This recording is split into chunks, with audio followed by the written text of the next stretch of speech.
We're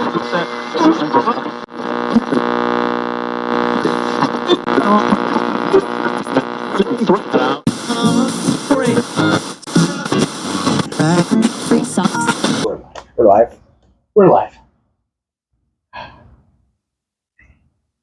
Welcome back. Is this episode 5? 6? It's episode 5. Episode 5. Rolling strong.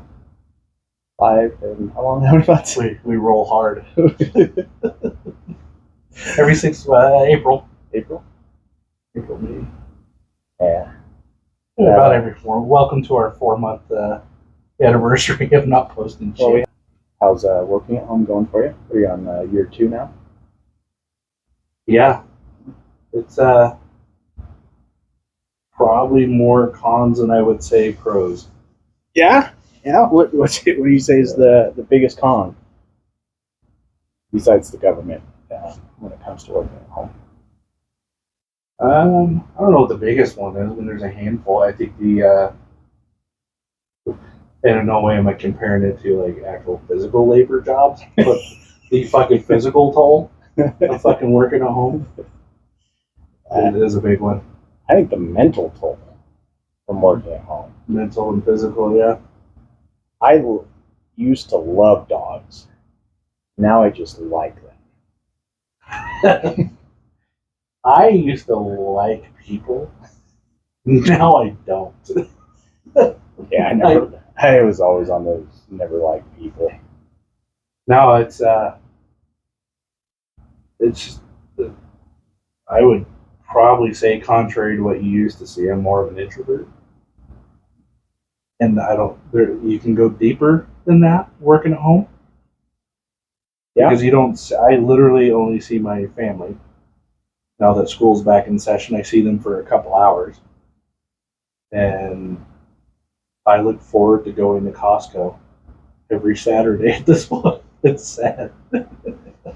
Or a big box store. Yeah, okay. Just to get out. But then it's like a fucking adventure of like, when they put that there? When do we get sidewalks in the town? So you're like the old person. I feel like I'm in a time capsule that opens up every Saturday for a couple hours. And then, yeah. The mental aspect is, we always stayed away from it because it wasn't really an option for 20 some years. And then all of a sudden it's like, we know you're essential, but work at home. And yeah, what about you? What about explain the mental aspect for you? Well, one, I'm in my basement, so that's a tough one. As the days grow shorter, so does the natural sunlight. So I think I have sad. No, it's some of the things have stayed the same. I still have 2 random jerks that come and fart in my office. And instead of you and another OM, it's my dogs. But I can't shame them, so that kind of sucks. No shaming to be done. Definitely a lot of less stuff that ends up on my desk. Random stuff just ended up on my desk. Well, I notice you have notepads or sticky notes, but instead of things drawn on the notes, I don't know if they're like, make sure I say this during a call, or those are more productive. Yeah, no, those are reproductive. A couple of them are burns that I try and throw in. So like one of them is better than anyone I know. So that one is, I'll have people, hey, can I ask you a dumb question? Better than anyone I know. So I try and do those, but I'm trying to keep it more professional. So yeah, I have my professional burns that I keep up on there. They used to say there was no such thing as a stupid question, so go ahead. Let's see if you can top it. Let's see if you can break that one. Let's see if you can break that record. Yeah, and then so being down here, this is my favorite part. Is about, so this is an old house built in the 60s. They didn't know about insulation or soundproofing or anything, because back then, if your kids or any animal did anything bad, you could just beat them into not making sound anymore. But as the dogs release their flatulence on me and get a little excited. They like to run all around upstairs and make all sorts of fun noise. Yeah. Yeah. And I don't know, like, I just realized at least when I was going in the site, I had some idea of what was in style for fashion. Yeah. And like how fashion was changing and stuff. Not that I fluctuated much with it, but I noticed the other day, I got off work and I was literally wearing camo shorts, a like weird concentric shirt, and my socks like up to my knees, like an old fart that had just like, because I hadn't been out in public, I hadn't been publicly shamed in a while for just throwing on whatever is the first thing to grab. So Yeah, I think that's an interesting point. That it's because it's been about a year for you. mm-hmm. Mm-hmm. I feel like now taking a shower is more of a conscious effort than just a routine. If that makes any sense, like, oh, I better go take a break real quick and go take a shower. No, mine, I have not got there yet.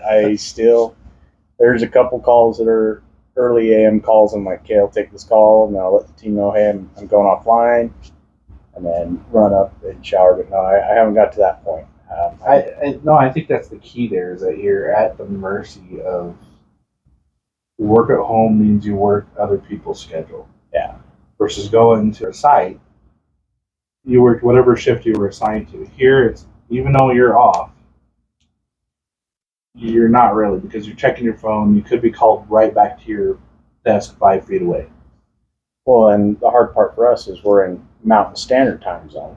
Mm-hmm. So when we went into the site, our site was Mountain Standard Time Zones. And people would respect that and set up calls during those times. Now we're Mountain Standard, or we're still Mountain Standard, and a lot of the clients we're supporting are all on Eastern Time. So they're like, oh no, it's 9 o'clock here, so we'll set up a call, or it's 8 o'clock here, so we'll set up a call this time. Like, and you're in the United States, which means you're not going to be out of office for vacation time as much as some of the other countries. Yeah, especially our ones to the north. And across the pond. Yeah. No, it's been interesting.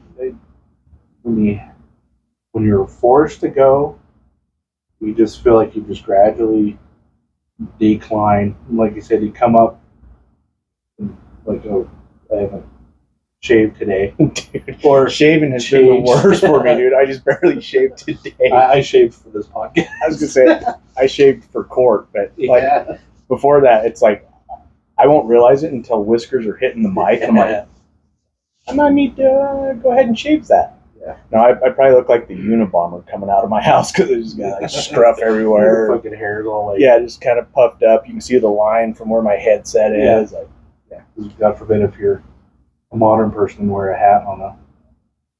But that's probably another topic for other times. But no, the physical part of it is zero. And I guess you don't realize how many calories you might burn going to and from your car besides gas.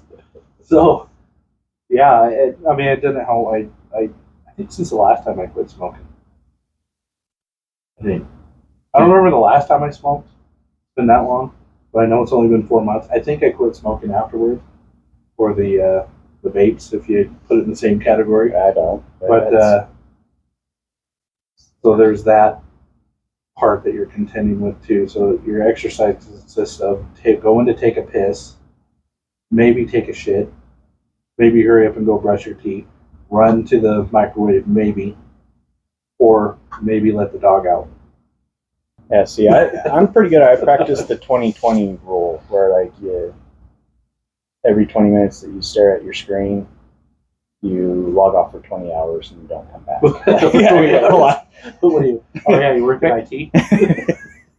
Wait, you in HR? Sorry, must be a recruiter. No offense, too soon.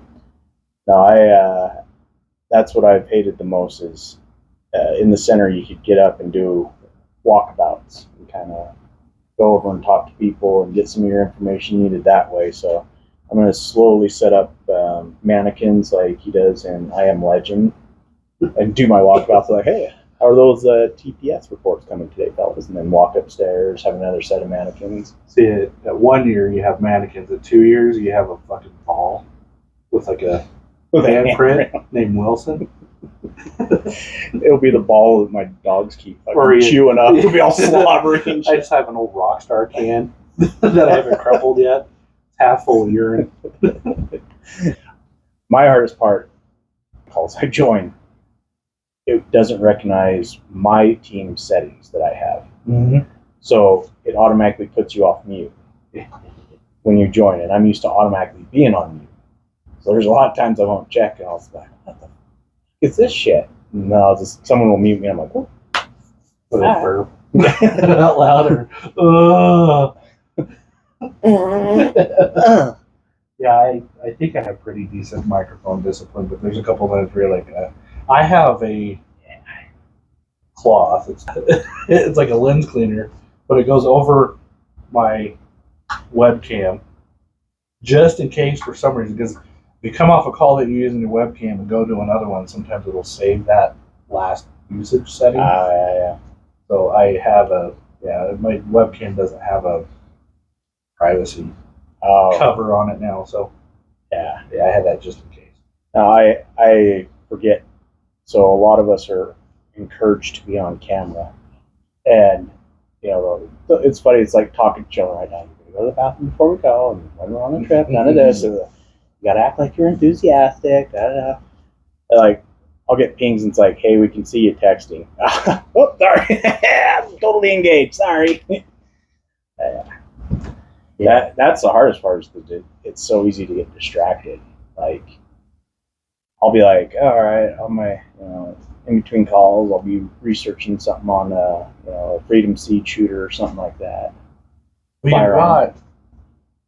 part of that time frame, right? We used to go to an office for 9+ hours, right? You never took your lunch, so it's still 9 hours of condensed. Yeah, you can go have a quick smoke or go put mustard in one of the donuts in the break room or something like that, but it's all packaged and condensed. Here it's like, oh, okay, well, it's 8 o'clock East Coast time, so I gotta be online 5:30 Mountain time. But that means like you're stretching over almost 12 hours. So you're gonna have, okay, well, I got 20 minutes for the next call, I'm gonna look this up real quick, or someone just sent me a text or someone an Instagram reel. Well, it's funny. I can tell when you're on breaks on calls because all of a sudden my Instagram notification is like, boop, boop, boop, boop, boop, boop, boop, boop. I'm like, I'm just taking shit. Yeah, okay. And then I don't even look at yours. I'm like, all right, here we go. And then when I'm on calls that I don't have to really participate, and I'm just going to provide coaching, I'm like, yeah, that's fine. Oh, God. That is the equivalent of taking 5-10 minutes and going to sit in someone's cubicle or office and shoot the shit, or go and like. So that circles back to your hermit type of thing. No, we don't even talk through phone or text anymore. It's just through memes. It's like, yeah, GIFs or GIFs or whatever the fuck you call it. Glad to know he's okay. Good deal. Coming up for air. I'll keep memeing you a couple of like, I haven't got anything for 2 days. What's going on, man? I hope he's all right. I won't call you or text you to make sure you're all right. I'll be like, sure hope I see one day. You call and you hope it goes to voicemail. Just so you can leave your tested voice text. Or text to voice. It was funny. The other day, I went to, I can't remember. Oh, yeah, it was when we were down in Utah. And my mom was texting me something. And I was like, oh, it'd just be easier to call her. Mm. And so I hit the one button. See, I don't even know what the buttons are. You hit the recent ones. Like, there's all incoming calls from mine. There's no fucking outgoing calls. And all of them are like fucking scammers. I'm like, let me go back. Okay. So getting ready for bed as a kid and as an adult is two different things. Like, when you're like, okay, kids, get ready for bed, that means you have fucking 15 minutes. I don't care what you complete in that time, but you're going to bed. Right. And then you spend the rest of the time screaming and throwing a fit. Yeah. For an extra 15 to 30 minutes. Getting ready for bed as an adult's like, I still have a couple chores I gotta hurry and get done. I'm really too tired, so I'm just gonna soak these dishes. I'll get them tomorrow. I need to make sure I unbutton my shorts. So when I go to put them back on in the morning, I don't have to do it then. I mean, it's pretty sweet when you can just kind of like drop your shorts and they just like. But it's like taking your shoes off without untying your laces. Later on, you're gonna have to fucking unlace them and lace them back up. Yep. Yeah. Yeah, but I digress. No, I'm like, all right. I want to get to bed by 10:30, 11 o'clock. I got to start at 9. I'll start the whole transition at 9, and I'll eventually. And then you wake up in the morning, kind of fucking groggy, and like, God damn it! I tried to get to bed by 11:30, 1 o'clock rolled around. I could probably stay up the latest, and this is like 9:30 maybe. On Friday, and the only day I could probably sleep in on the weekend when everybody's like, I can stay up late and sleep in. I can get up at 5 in the morning on Saturday and Sunday, and then it's like 3-4 hours before everybody else gets up. So I'm showered and ready to go to Costco, and everybody else is like, I need coffee. It's just like, hey, I've been up. I don't know what you sleepyheads. But then I'm the first one to sleep. I think Monday I could probably sleep in because that's the day I don't want to go to work. Isn't that fucked up how the brain works? In, yeah. I've tried to fool myself too. Like, all right, Saturday I'm going to do some work emails and stuff like that first thing in the morning, and maybe that'll convince me to sleep in. No, my mind turns on. Yeah. If there's anything that wakes it up, and then I'm thinking about the invoice I need to go do, or the meeting I have, or the deck that I need to corral 20 other people to do. And sometimes mine's work related, and sometimes it's the most random shit. Like, do you remember that time in 6th grade when we fried a frog with a pop can just to see what it tastes like? I'm like, yeah, that's kind of fucked up. Why are we thinking about that right now, Mike? Is that necessary? Random thought. Did you eat dog food when you were a kid? Did you ever try the dog food? Yeah, Roy, I think it was. Yeah. The Walmart one. Yeah, I wonder what I cat food too. I tried. Yeah, my daughters didn't. Like, I don't know what the hell happened over the generations. Like, if there's no curiosity, but neither of my girls did it. And I've been talking to other people like, did your kids eat dog food? And there's generational gaps of dog food eaters. Not canned dog. Like, no, God no. I'm talking the dry dog food. But yeah, and the bowl. Yeah, I remember like grabbing once or twice. So, yeah, when you're feeding the dogs. Yeah, just like you kind of chew it a couple times and you like spit it out. Cause it's like it wasn't gross. It was just like it was like old biscuit dry. It was like it'd be like if you ate a Pop-Tart without the supplemental jelly in the inside. It's like you got a generic brand Pop-Tart that's missing the inside. The frosty little swiper went up the side. Yeah, no, hey, of course. Yeah. No, but I think as a father who's still around and didn't go to the 7-Eleven to get milk and disappear, I think it's our responsibility to pass on experiences. Now, I come from having 2 boys. Yeah, and totally different than 2 girls. You know, my youngest hasn't eaten dog food to my knowledge. He would only do it if I got him to do it, and I don't think he's done it. However, I have gotten him to eat, like, I think a trout eyeball, like twice. Yeah, but I didn't grow up eating a trout eyeball. No, but he did, because I told him I'd give him 50 cents or something. Now he's wise to the currency and the exchange rate of a disgusting prank. Yeah, but I could see more curiosity in that from kids nowadays, because there's all the, I mean, I think they had 7 series of Bear Grylls, and all he did was drink his pee on every episode. I'm pretty sure that's all it was or how he could drink nasty stuff. So I could see him being like, oh, that's a survival thing. But no, the dog food was just a total like what the fuck? Like, you remember doing it, and it was like forbidden. Like, yeah. No, oh yeah. No, I remember me and a buddy, we had the garbage can that had the bag in there. Attaboy was what it was. Attaboy. And it was like slowly lifting off that metal lid. Like, here's one for you. I remember thinking, like, I hope they don't know it's anything missing. You got the music from Raiders of the Lost Ark in the background. Like, you're gonna exchange out the little guy on the. Okay, I got the exact weight of the dog food that I'm going to be taking out. Yeah, it was both the same guy. He was like, and then spit it out on the garage floor, and then I remember like cleaning it up and then like hiding it, like trying to figure like, oh god, I can't leave any evidence. The ants are giving me away. And then you, as a grown up, is like half the shit that's on my floor. I wouldn't question. Like an alien could leave a load on the floor, and I'd just be like, one of the girls spilled something. I don't fucking know. Shit could be crawling around eating the goddamn tile. Like fuck, what did he eat and throw up there? God damn it! Put a newspaper over. I got a paper towel. Give me a Clorox wipe. Let me just move the Davenport and cover it up. Yeah, I don't know. My grandma called. There was like couches in the Davenport, so she had like a den and then a sitting room, which no one ever used the sitting room. It was like the Davenport for whites only or something. Like what was it? That one was no. No. Oh, is it a different name? No. You are from Kansas. So. Well, this is Iowa, so I don't know. And then, yes, I know. I realize there's a Davenport, Iowa, but the couch that was up in the seating area that no one ever sat in. All right, we gotta look this up. What is it? Why is a couch called a Davenport? That's probably my search. The use of the term Davenport for a large upholstered sofa began around 1900s when the Cambridge, Massachusetts furniture manufacturer A.H. Davenport created a boxy sofa, now iconic and also racial because only white people could afford it. Shut up. That's not on there, you fuckface. God, you racist Shut son up. of a bitch.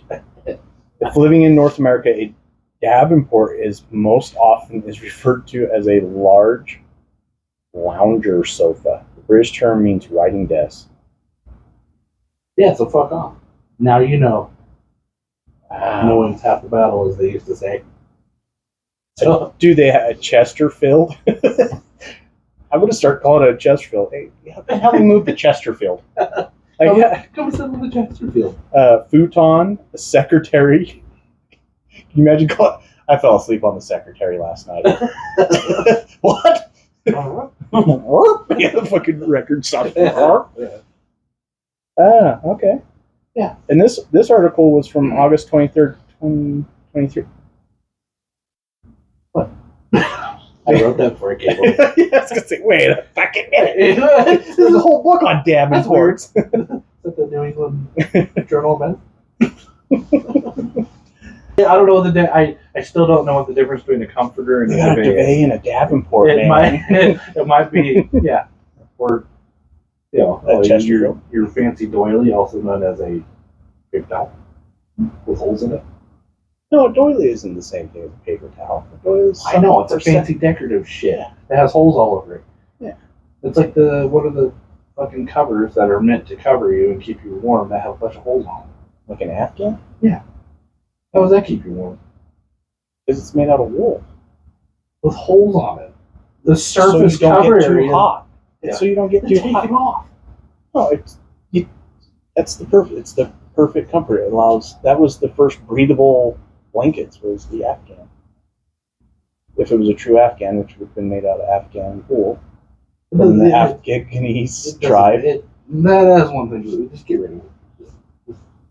I love me. Expired. I love me a good Afghan. But I'm sure you did. Have you crocheted or whatever? I got at least 3 on the rack right now, getting When your croc stitch my right? crotch, stitching them out. You know, nothing. When bedtime rolls around 9:30, I'm gonna go grab that Afghan, a nice cup of cocoa, and some. Stretch out on my Davenport with it, and then get all pissed off because my toes keep poking through the fucking Afghan. Actually, it's funny. My mother-in-law made an Afghan for my daughter. He's such a nice little guy, though. Really, he just helps out around the house all the time. Yeah, you see that one? Yeah. So here's a question. Throwback to working at a legit, like a destination type place. What's the one thing you miss the most about working in an office? Messing with people. Yeah. Like being able to just mess with people. I miss. Find you? He's looking for you. He had a question for you. You get all the way over there, then you just see him come back. We used to stick the speakers in the fucking trash can and then connect our phones to The Bluetooth. The didgeridoo. I find myself working at home still belting out noises. Yeah. Yeah, and it's like you look over, the catch is like, See, yeah. the first couple months, I would do it to the dogs. I'd be like, and kind of like, does that mean we're going to play fetch or something? Now it's, I could go on a tirade, and they're just like, yeah, whatever, Dad's working. Well, it morphs too, right? In the first couple months, you're like, and then it becomes, what? And then you start adding your own sound effects to the fucking dog. So now the dog talks to you in its own fucking sound effect. Yeah. What is the what's one of your favorite is pranks in the office? Oh. I mean, outside of messing with you all the time, allegedly. Well, when you would try and prank me, and You're the worst, dude. yeah, You're the worst. I am. Because you lay on the guilt part.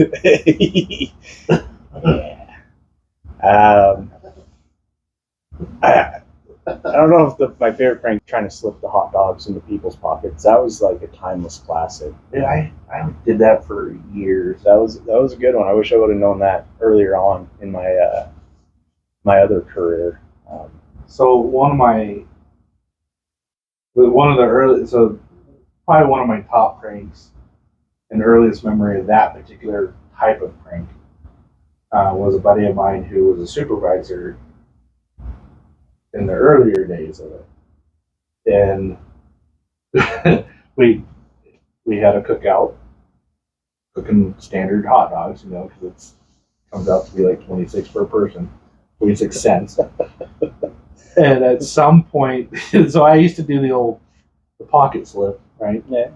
Well, he wore a cowboy hat, And it had the cowboy had the thing there.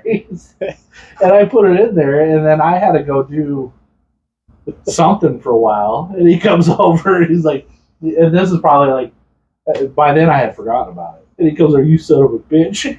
And he'd been walking around for half a day with the damn hot dog. Leave a nice greaser. The crevice of his fucking cowboy hat, dude.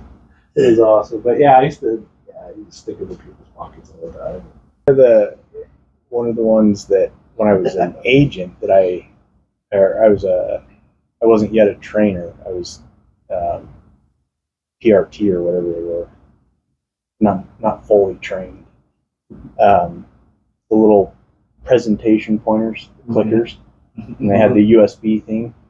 Well, I'd stick that in the back of, there was a certain TL that I really admired, and I would stick it in the back there, and when it's in there, it makes the page jump up and down. Mm-hmm. So they'd be trying to do timekeeping and stuff, and I'd be sitting behind them, and I would push that, and the page would go up, and then it would go down, and they would lose their shit. Awesome. Oh, dude, it was the best. It was the best, and they would get their bay partner like, look at this, look what my computer's doing. Of course, I'm like right there, like, I wouldn't do anything. And as soon as the bay partner was like, turn around, and it was like, I never told her either. I always enjoyed the donuts. Taking a filled donut and scraping out the shit. But it's just weird you always did it with your penis. Well, we have spoons and forks and stuff. I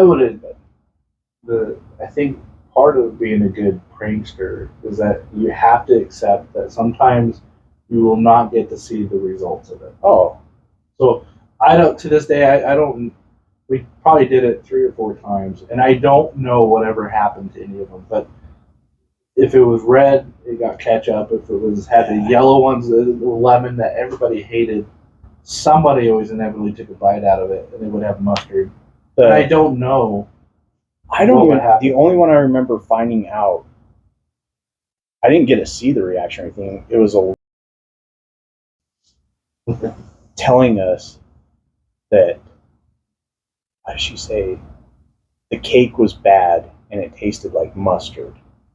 It wasn't her that ate it. She's like, the cake had sat out on the counter, and I was just like, I think it's because we peeled the frosting. Yeah, we did. I lost it. I was just like, that's gross. Allegedly. Imagination for me of like what's gonna happen. Like half the time I'm giggling so hard I can't even fucking finish putting it in there because I'm like, I can't wait till the bite the ketchup gets into the fucking nose. The thought of it, Yeah. Like, well, I could barely put that toilet out by your front. So I was laughing at myself. I was like, this is so perfect. We'll come out and there's a toilet sitting by your tree and it's got the old shelving next to it. It was like a whole mocked up toilet.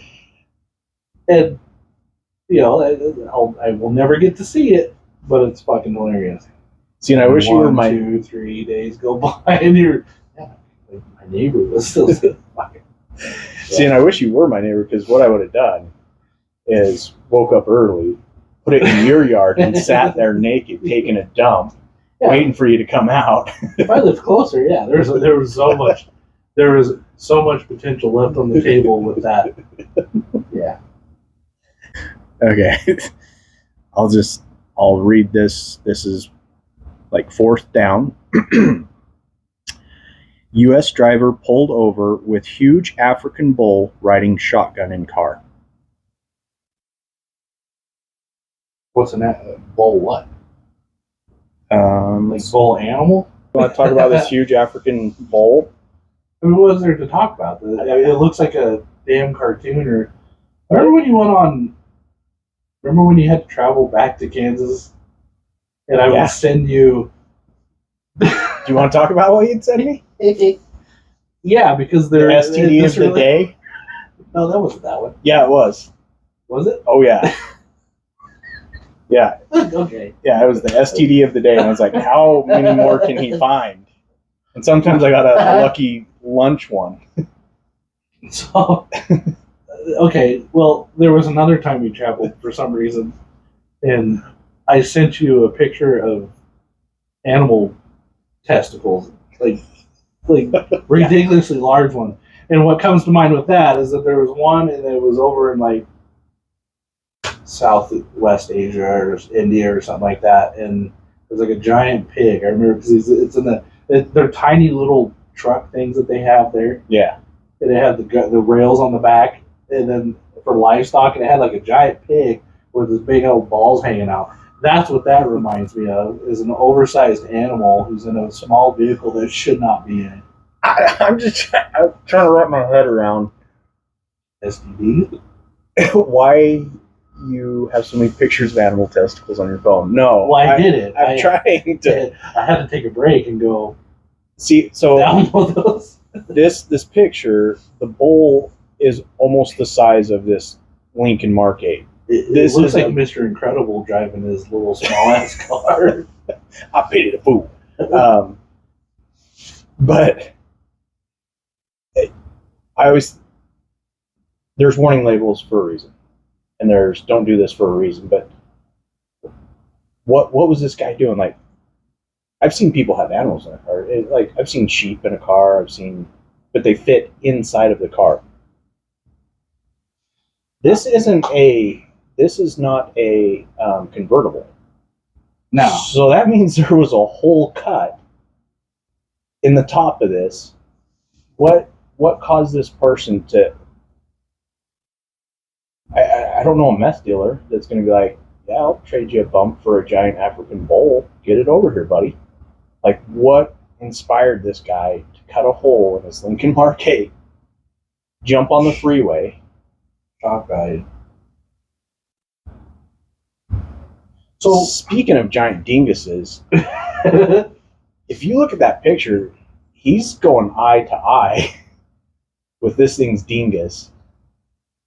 So, God forbid you have to turn, because you can have this giant bull penis schwacking you in the side of the face.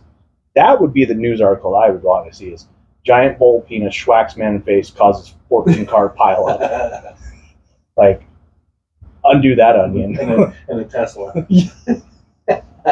So there's a lot of possibilities, and we'll never know, because it would require reading the article, which we're not going to do. No. So with what's your hypothesis on what happened? He could be very much. I don't know if it's a man driving or not, but the human could be very well attached to the bovine. You know, my son went hunting a couple years back, and he went to go knock on the lady's door, see if he can hunt on her property. And I shit you not, she had a cow inside her house. So it could be a situation like that. I'm not saying bestiality or anything. I'm just like, Well, no, I'm Maybe it's thinking that's surprising. more of a mental illness. it's Nebraska, so it could be as like prized like cornhole cow or something like that. There's that. Maybe he works at home and has been super attached. Maybe the bull is the only thing in his house. Maybe he wanted to use the carpool lane. I think that's the more legitimate one, that he was tired of getting tickets. That's probably what the article is he'd been ticketed 3 times for not having someone else in the vehicle with him, and this was a big FU to the cops, as he just came rolling by with this 1-ton fucking bull. Have you seen the lady on the plane? Yeah, It's like, that's not real. Or you're not. yeah, real. you're not real. Yeah, Did you see the picture on Ross Patterson where it's got like Bigfoot and Santa Claus? Yeah. All right, well, join us for more. Hope you enjoyed the discussions. Click, sub, and subscribe.